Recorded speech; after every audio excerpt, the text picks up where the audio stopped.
Please, please, thank you.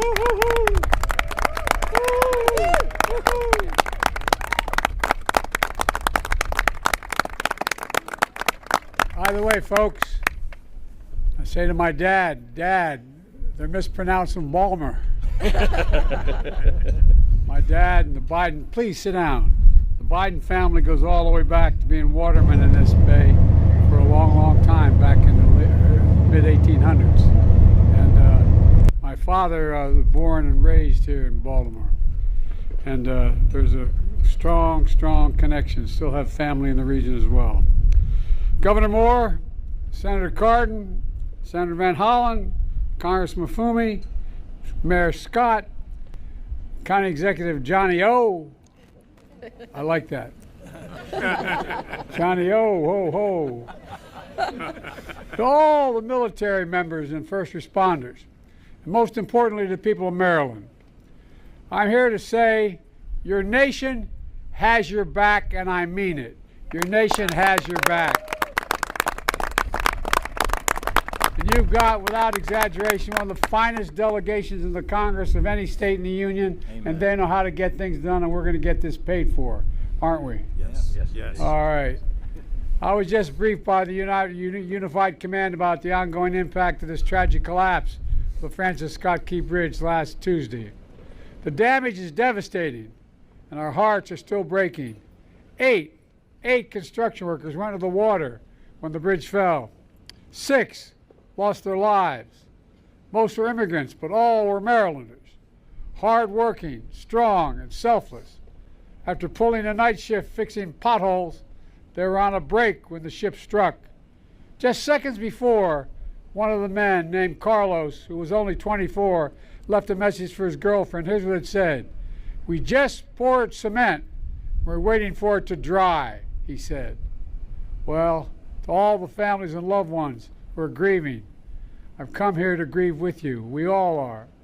It's not the same, but I know a little bit about what it's like to lose a piece of your soul, to get that phone call in the middle of the night to say family members are gone. I've been there. It's feeling like having a black hole in your chest, like you're being sucked in, unable to breathe. The anger, the pain, the depth of the loss is so profound.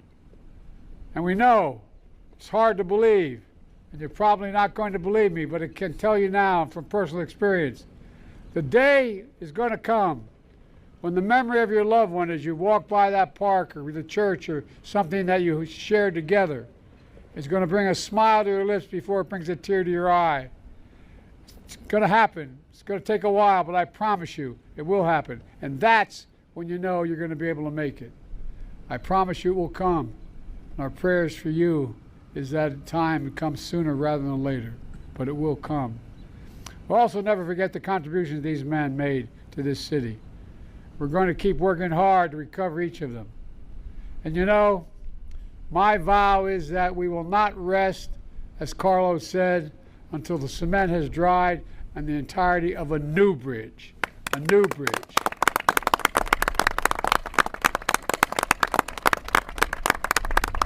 Earlier this afternoon, we took an aerial tour, a survey of the wreckage. You know, from the air, I saw the bridge that's been ripped apart. But here on the ground, I see a community that's been pulled together. I want to thank you all, the first responders, the port workers, state and local officials, who sprang into action before dawn, who've been here ever since. And we did talk, I think it was 2 or 3 in the morning. You were out here. You were here. Within minutes of the collapse, the U.S. Coast Guard arrived on the scene. Within hours, I ordered personnel from the Army Corps of Engineers, the Navy, the Department of Transportation to assist in every way possible. Within a day, we stood up a unified command. In the weeks to come, I want you to know we're going to continue to have your backs every step of the way. I guarantee you. I guarantee it. First is our priority to reopen the port. This is one of the nation's largest shipping hubs. And it's the top port in America, both in importing and exporting of cars and light trucks, the #1. Simply put, the impact here has a significant impact everywhere, up and down the coast and around the country. Thousands of tons of mangled steel remain lodged in the water, blocking ships from moving in and out of the harbor. I've directed the Coast Guard, the Navy, and the Army Corps of Engineers, who are, by the way, the finest engineers in the world, and the state officials to work together to help remove this steel as quickly as possible and as safely as possible. So far, our team has been able to clear 2 small channels for essential ships, helping clear the wreckage. And yesterday, the Army Corps announced that by the end of April, they'll be able to open the 3rd channel for some commercial traffic, including car carriers. And by the end of May, we'll open the full channel, the full channel.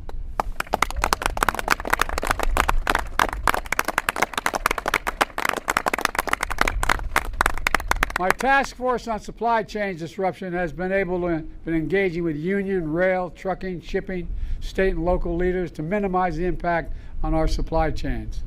And I'm proud to announce that the federal government will provide over $8 million in grant funds to make the infrastructure improvements at Sparrows Point as the only port unaffected by this collapse, which will allow Sparrows Point to take on more ships. And that's happening now, will happen shortly. Second, we're focused on protecting the workers and businesses. Folks, 20,000 jobs depend on this port. 20,000 families depend on this port to buy groceries, to make rent, to pay their bills. Today, my administration is announcing the first tranche of dislocated worker grants, fancy phrase, which is dimes. All it is there to make sure it helps create jobs for workers involved in the cleanup of this incident, additional jobs. My Small Business Administration has also issued a disaster declaration, which will allow the SBA to offer low-interest loans for small businesses impacted by the collapse in order to keep things moving. The state, the city, the county are also stepping up in impressive ways to help workers and businesses who have been affected by this disaster. But folks, we all need to step up. Amazon, Home Depot, Domino's Sugar, and many other companies all rely on this port. And they have committed to keep workers and payrolls on their businesses in Baltimore and move as quickly and clearly as possible to change the channel. I'm calling on every company at and around the port to do the same thing, the same exact thing, commit to stay. And the customers who use this port, we're coming back. We're coming back soon. Folks, finally, we're going to move heaven and earth to rebuild this bridge as rapidly as humanly possible. And we're going to do so with union labor and American steel. For a simple reason, they're the best workers in the world, and that's not hyperbole. Every day, over 30,000 vehicles traveled across this bridge. And I was one of those people. I commuted every day from Delaware for 36 years to Washington, D.C., back and forth, and about 1/4 of that time by automobile. I've been to every part of this port. Folks, we now face a question no American should ever have to ask. How will I get to work? How will I go to school? How will I get to a hospital? Response, everyone, including Congress, should be asking only one question, and they're going to be asked a question by your delegation. How can we help? How can we solve that problem? My administration is committed, absolutely committed, to ensuring that the parties responsible for this tragedy pay to repair the damage and be held accountable to the fullest extent the law will allow. But I also want to be clear. We will support Maryland and Baltimore every step of the way to help you rebuild and maintain all the business and commerce that's here now. As the governor can tell you, within hours of the Maryland request, we approved $60 million in emergency federal funding. I fully intend, as the governor knows, to have the federal government cover the cost of building this entire bridge, all of it.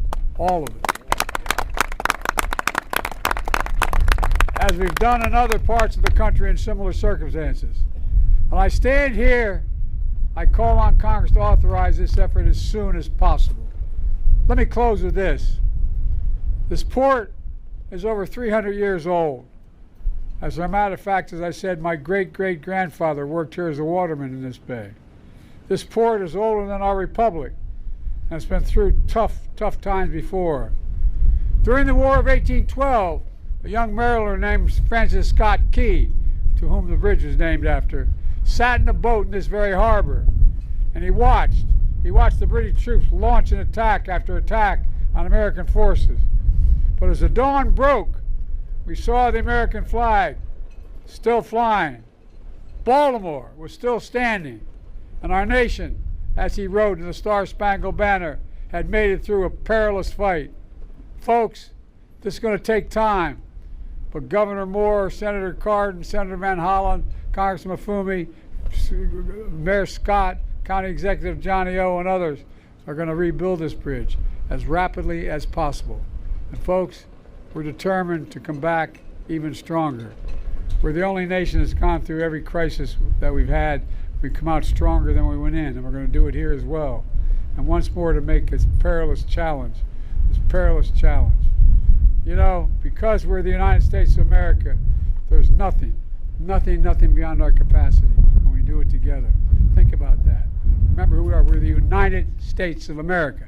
Nothing is beyond our capacity. May God bless you all, and may God protect our troops, our first responders, and all those who gave their soul. Thank you, thank you, thank you.